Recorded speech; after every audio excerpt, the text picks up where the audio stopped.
유방암 하면 젊은 환자들에게 걸리는 아주 무서운 암처럼 인식이 되어 있습니다. 하지만 유방암만큼 치료 방법과 치료법이 많이 개발된 암도 없습니다. 생존율이 상대적으로 높은 유방암에 대하여 지금부터 알아보도록 하겠습니다.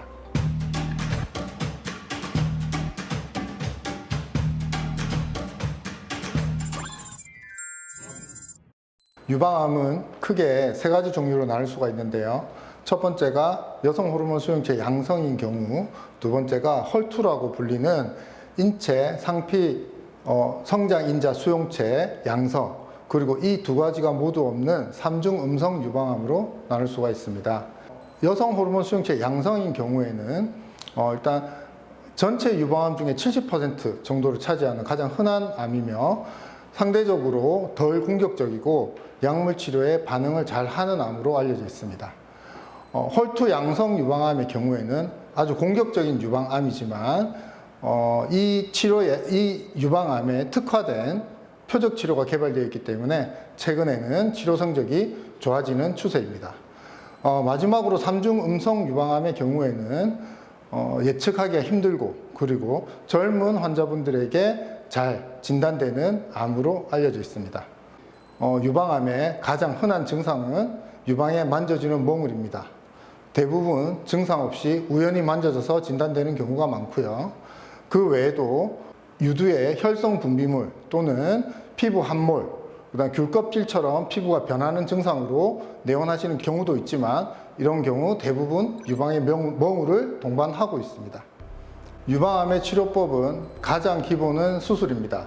수술의 경우에는 유방에 대한 수술과 겨드랑이 림프절에 대한 수술로 나눌 수가 있습니다. 그리고 추가해서 미용적인 목적의 유방 재건술을 시행할 수도 있습니다. 유방에 대한 수술은 유방을 부분적으로 절제하는 유방 보존술과 유방 전체를 절제하는 유방 전절제술로 나눌 수가 있고요. 유방 보존술의 경우에는 유방을 부분적으로 절제를 하더라도 종양의 완전한 제거가 가능한 환자분들에게 시행을 할 수가 있고, 방사선 치료를 병행하게 되면 유방 전절제술과 치료 후 예후가 큰 차이 없이 시행받을 수 있는 수술입니다. 유방 전절제술의 경우에는 임신이나 기저질환으로 인하여 방사선 치료를 받으실 수 없는 분이나 유방암의 크기가 매우 큰 환자분들에게 시행하는 수술입니다.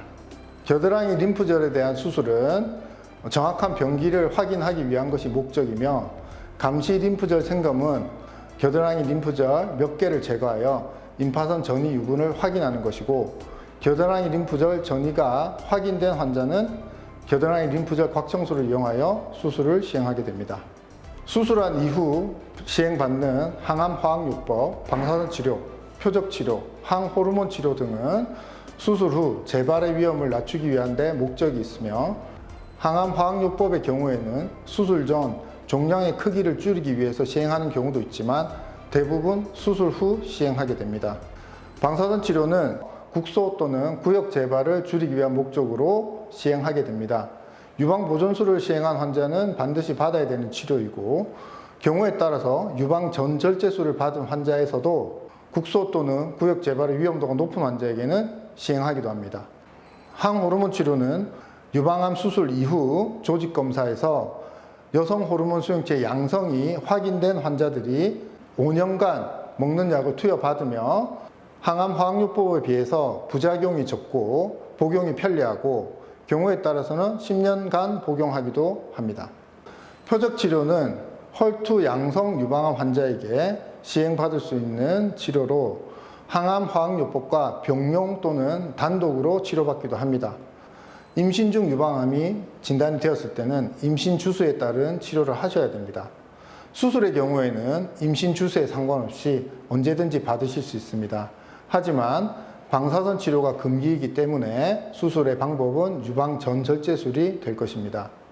그 외에 항암 치료의 경우에는 임신 2분기 이후, 즉 약 4개월 이후부터는 항암 화학요법을 받으실 수 있습니다.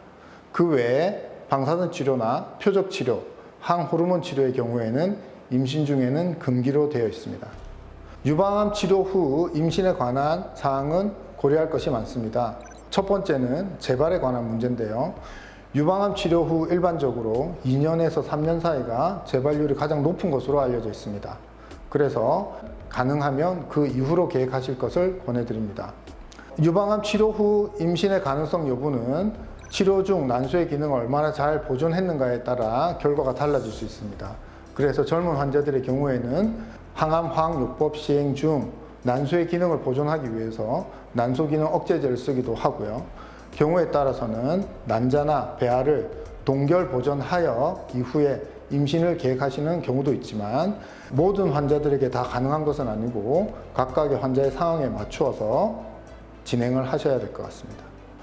유방암이 재발 위험이 많다는 것은 아마 상대적으로 다른 암종에 비해서 젊은 연령대에 진단이 되기 때문에 경과 관찰하는 기간이 길어서 재발률이 높은 것처럼 보일 수는 있을 것 같습니다.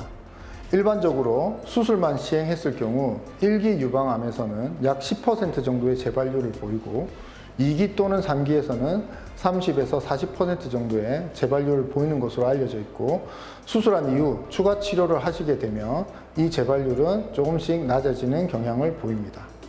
유방암 치료 후 가장 재발을 많이 하는 시기는 유방암 치료 후 2년에서 3년 사이로 알려져 있으며 국소구역 재발인 경우에 수술이 가능하다면 수술을 하고 가능한 모든 치료를 이전 치료를 고려하여 시행하시는 것이 맞습니다. 전신 전이의 형태로 재발했을 경우에는 항호르몬 치료를 시행할 수 있다면 항호르몬 치료를 먼저 고려합니다. 항호르몬 치료를 할 수 없는 환자들에서는 환자의 삶의 질 저하와 치료 효과를 고려하여 항암 화학요법을 시행하게 됩니다. 전신 전이의 경우 할 수 있는 최선의 치료를 통하여 암이 더 이상 진행되지 않도록 하는 데 목적이 있습니다. 유방암은 조기 발견이 중요합니다. 최선의 치료와 생활 습관을 바꾸는 것으로 건강한 삶을 누리실 수 있습니다. 첫 번째 중요한 것은 유방암이 진단되었다고 하여 치료를 미루거나 민간요법에 빠지지 않으시는 것입니다. 두 번째로는 유방암은 10년, 20년 이후에도 재발할 수 있습니다. 그렇기 때문에 정기적인 검진을 통하여 빨리 진단을 받으시는 것이 여러 가지 치료를 받으실 수 있는 기회를 잡으시는 것입니다. 운동은 하루에 30분 이상, 숨이 차고 땀이 날 정도의 강도로 일주일에 2회 이상 하시는 것을 추천드립니다. 체중 증가는 유방암의 재발과 연관이 있습니다. 적절한 체중을 유지하시는 것이 필요합니다. 식단의 경우에는 균형 잡힌 식단을 드시기를 권합니다. 네 번째로 유방암 치료 후 최대한 빨리 일상생활에 복귀하시라고 말씀드리고 싶습니다. 가능하면 여행도 다니시고 직장생활을 하셨다고 하면 직장생활에 빨리 복귀를 하시고 일상생활을 보통 사람들과 같이 누리시기를 권해드립니다. 이상 유방외과 전문의 박인석이었습니다.